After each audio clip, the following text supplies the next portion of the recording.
বিতান অধিকারীকে যারা হিন্দু বাবা আমরা তো শান্তি চাই চলে যান না, প্যালেস্টাইনে যান, শান্তি মিছিল করুন। যারা বলছে বাবা আমি তো শান্তির ছেলে ছিলাম, শান্তির মেয়ে ছিলাম, শান্তির ভাইপো ছিলাম, যান না শান্তির বাবার সাথে গিয়ে প্যালেস্টাইনে মিছিল করুন, হামাসের সাথে মিছিল করুন। আমরা শান্তি চাই না, আমরা ঘোষিতভাবে যুদ্ধ চাই, আমরা ঘোষিতভাবে প্রতিশোধ চাই, আমরা ঘোষিতভাবে বিতান অধিকারীকে যারা হিন্দু হিসেবে মেরেছে তাদের বদলা নিতে চাই। ভারত এবার সিদ্ধান্ত নিক সেকুলার ন্যাকামো করবে কিনা। আর যারা সেকুলার ন্যাকামো করতে চায় তারা সেকুলার ন্যাকামো প্যালেস্টাইনে গিয়ে করুক, রাশিয়া থেকে করুক। আমি ঝন্টু বড়াইকের কাছে যাব একবার। ঝন্টু বড়াইক, একদম ক্লিয়ার মেসেজ। পর বাংলা থেকে যে যারা এসছে আজ থেকে 10 বছর 20 বছর আগে এবং লুকিয়ে চুরিয়ে তারা 2 নম্বরই পথে এসছে, এসে শুভেন্দু অধিকারীরা তাদেরকে দিয়ে কাজ করাচ্ছে, তাদের হাতে অস্ত্র তুলে দিচ্ছে, তাদের হাতে লাঠি তুলে দিচ্ছে, তারা খিস্তি কামারি করছে। সোশ্যাল মিডিয়াতে যারা মুসলমানদের মারবো করছে, সারাদিন অত্যাচার করছে, মানসিক টর্চার করছে, ঘৃণা করছে, এরা কিন্তু বেশিরভাগ অল্প দিন আগে আসা বাংলাদেশ থেকে। যেমন উদাহরণস্বরূপ ময়ূক রঞ্জন, এ সালা বাংলাদেশি মাল, 71-এর পরে এসছে এবং এই আর বাংলার কয়েকজনই আছে বাংলাদেশে, আমাদের কাছে তার রেকর্ড আছে। এরা বাংলাকে ধ্বংস করবে, বাঙালি জাতিকে ধ্বংস করবে। আলটিমেটলি একটা দাঙ্গার পরিস্থিতি তৈরি হয়েছে এবং যেহেতু এটা 2025 সাল, অর্থাৎ এই 2025 সালে RSS-এর নীতিগত সিদ্ধান্ত মুসলমানদের হিন্দু হতে হবে। কিভাবে? তাহলে ওয়াকফ আইন হয়েছে, ওয়াকফ আইনের মধ্যে তাদের মন্দির, তাদের মসজিদ থাকবে না, তাদের মক্তব থাকবে না, তাদের মাদ্রাসা থাকবে না, তাদের গোরস্থান থাকবে না, গোরস্থান না থাকলে তাদের পোড়াতে হবে, মসজিদ না থাকলে তারা নামাজ পড়তে পারবে না, রাস্তায় নামাজ পড়লে আরও পেটাবে। এটা একটা আইনের মারপ্যাচে করেছে।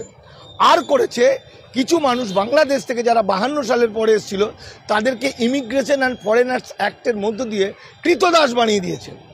তাদের 10 লক্ষ টাকা পর্যন্ত ফাইন, 7 বছর জেল।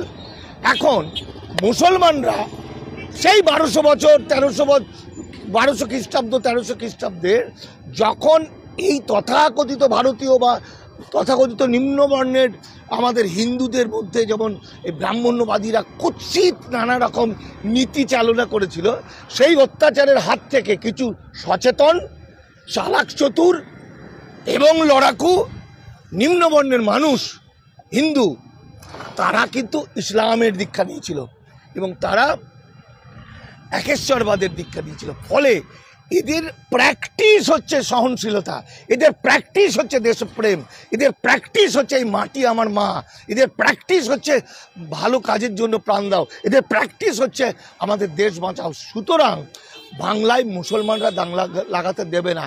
তারা আমার কষ্ট হচ্ছে ইসলাম বলেছিলেন, হজরত মোহাম্মদ বলেছিলেন সংখ্যাগুরুদের সরকারের সব সময় লক্ষ্য রাখতে হবে সংখ্যালঘুদের হেফাজত করা, রক্ষা করা। কিন্তু আমার ভারতবর্ষ সংখ্যাগুরু হয়ে হিন্দুরা সংখ্যালঘুদেরকে রক্ষা করা তো দূরের কথা, তাদের উপর নানা রকম টর্চার করছে। ফলে এই যে হিন্দু যারা করছে, এরা কিন্তু হিন্দু নয়, এরা সন্ত্রাসবাদী, এরা কুৎসিত বিভৎস ভয়ঙ্কর সন্ত্রাসবাদী। আর এটার নেতৃত্ব দিচ্ছে আর বাংলা বলে একটা চ্যানেল, যারা মানে আমার কাছে যেটা অবাক লাগছে, গণতন্ত্রের 4র্থ স্তম্ভ এই সাইনবোর্ডটা নিয়ে আজকে সংবিধানকে ভায়োলেট করে আজকে সেকুলারিজমের বিরুদ্ধে বলছে। আজকের তারিখ পর্যন্ত বাবা সাহেব আম্বেদকরের সংবিধান, আমরা ধর্মনিরপেক্ষ, আমরা সেকুলার মানুষ। সেখানে ময়ূক রঞ্জন বলছে সেকুলারদের ভারত থেকে চলে যেতে হবে, সেকুলারদের বিশ্বে গালাগালি দিচ্ছে। তারা বলছে সেকুলারিজম একটা খারাপ কথা, যেটা হিটলার বলতো। হিটলারের গলার শব্দ, হিটলারের যে কথা, সেটা আমরা আজকে শুভেন্দু অধিকারী এবং ময়ূক রঞ্জনের কণ্ঠ থেকে শুনতে পাচ্ছি। এই অশিক্ষিত ভয়ানক শয়তানগুলো, এরা আমার বাঙালি জাতিকে, বাংলা যদি দাঙ্গা লাগিয়ে দেয় তাহলে কিন্তু দাঙ্গাটা কিরকম গৃহযুদ্ধ লেগে যাবে। গৃহযুদ্ধ মানে আগে আসা উদ্বাস্তু ভার্সেস পরে আসা উদ্বাস্তু। কারণ এখানকার যে মূল যে নিবাসী যারা আগে থেকে আছে, তারা কিন্তু মুসলমানদের সঙ্গে ভাই, তারা কিন্তু যুদ্ধটা করবে না। ফলে এত প্রাণ যাবে, এত মানুষ মারা যাবে। শুধু মণিপুরে আমরা দেখেছি শুধু গৃহযুদ্ধ লাগিয়ে ওখানে প্রায় 600 মানুষকে গুলি করে মেরেছে, গলা কেটে দিয়েছে। আমি ভিডিও দেখছি, ওখানে আমার বন্ধু আছে, একটা কিশোরী মেয়েকে বেঁধে পেটানোর পর তাকে গুলি করে মারছে, এইভাবে মেরেছে। এই গৃহযুদ্ধটা লাগিয়ে দেবে, এটা আরএসএস বিজেপির পুরনো কৌশল। আর এটা করছে আর বাংলা অনুপ্রবেশকারী, আর বাংলার ময়ূর রঞ্জনদের মতো কয়েকজনকে নিয়ে, আর তাদের নেতৃত্ব দিচ্ছেন শুভেন্দু অধিকারী। এই শুভেন্দু ফলত আমি গণতন্ত্রের পূজারী, আমি ভারতবর্ষ আমার মা, আমি জাত মানি না, আমি মনে করি পৃথিবী আমার দেশ, আমি মনে করি আমরা মানুষ, এটাই আমার পরিচয়। তাই গণতন্ত্রে বা সংবিধান যেটা বলছে, আবার বিশ্বনবীও বলছেন, বিশ্বনবী, আমি নিজে মুসলিম নই কিন্তু আমি বিশ্বনবীকে মনে করি পৃথিবীর শ্রেষ্ঠ মহামানবদের অন্যতম।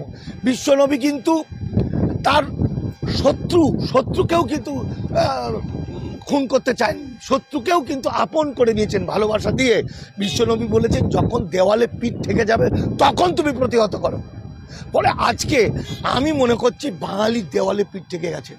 তাহলে বাঙালির দেওয়াল যে কোনো মুহূর্তে একদম ধূলিসাৎ হয়ে যেতে পারে, বাংলার সংস্কৃতি ধূলিসাৎ হতে পারে, যেটা বিজেপি, যেটা নরেন্দ্র মোদী, অমিত শাহ চাইছে।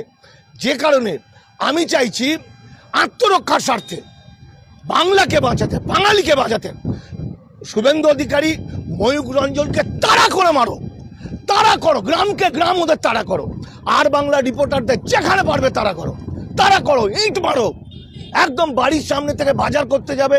এই কয়েকদিনের মধ্যে ওদের সব ঠিকানা আপনারা পাঠান, যারা দেখছেন ময়ূকের বাড়ি, আর বাংলা রিপোর্টার বদমাইশদের বাড়ির ঠিকানা পাঠান, বাজার করতে যাবে পেটান, গায়ে গোবর ছুঁড়ে দিন, মাথায় চাঁটি মারুন। এইভাবে সামাজিকভাবে সমাজকে বাঁচাতে হলে বাঙালি জাতিকে একত্রিত হয়ে ওদেরকে কিন্তু তাড়া করতে হবে। পেটের দায়ে মানুষ কি করতে পারে? পেটের দায়ে তোমার পেটে খিদে আছে বলে তুমি পুরো জাতি দাঙ্গা লাগিয়ে দেবে? পেটের খিদে আছে বলে তুমি অন্য মানুষদের শেষ করবে? এই যে একজন মুসলিম রিপোর্টার আছে, কি আমি নাম বলছি না, আমি অবাক হয়ে যাই, একজন মুসলিম হয়ে, একটা মানবতাবাদীর পূজারী হয়ে সে কিনা সারাদিন মিথ্যা কথা বলছে আর দাঙ্গা লাগাতে চাইছে। ওই মেয়েটি বঙ্গ টিভি হবে, আমারও চেনা, শফিকুল, এটা মারো, তাড়া করে মারো। শুভেন্দু বাংলাকে বাঁচাতে, বাঙালিকে বাঁচাতে, বাংলাকে দাঙ্গার হাত থেকে বাঁচাতে, হিন্দু মুসলমান আমরা যেভাবে ছিলাম একসঙ্গে থাকতে, যে যেখানেই পারুন শুভেন্দু অধিকারীকে দেখবেন তাড়া করুন, ময়ূরকে দেখবেন আর বাংলাকে তাড়া করুন, তাড়া করতে করতে হাঁপিয়ে দিন, লক্ষ লক্ষ মানুষকে বাঁচাতে, আমার সুন্দর বাংলাকে বাঁচাতে, আমার এই সম্প্রীতির বাংলাকে বাঁচাতে। ময়ূর কি বলছে? আমাদের হৃদয়ের কাজী নজরুলের ছোটবেলা থেকে পড়ে এসছি, মোরা একই বৃন্তে দুটি কুসুম, হিন্দু মুসলমান। এত বড় একটা কিসের বাচ্চা আমি বলবো না, ওর মা বাবা কি শিক্ষা, ওর মা বাবা কি মানুষ? তাহলে কিরকম পয়দা করেছে বাচ্চা?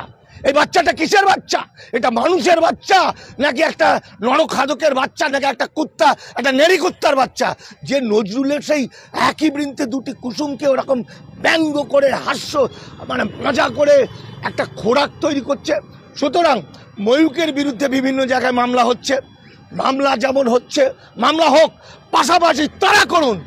যেখানে পশ্চিমবঙ্গের যেখানে